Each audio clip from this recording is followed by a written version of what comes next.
今天吃6种口味的慕斯小蛋糕，这个小蛋糕在我家这边在某团上是糕点类，应该算是卖的最好的了，因为价位很便宜。团购的话，这个盒子才2块钱一块，然后这6块花了12块钱，就是花12块钱可以吃到6个口味的慕斯蛋糕，还是蛮划算的。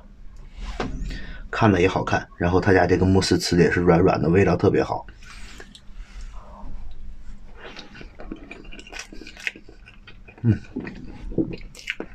口感特别棒。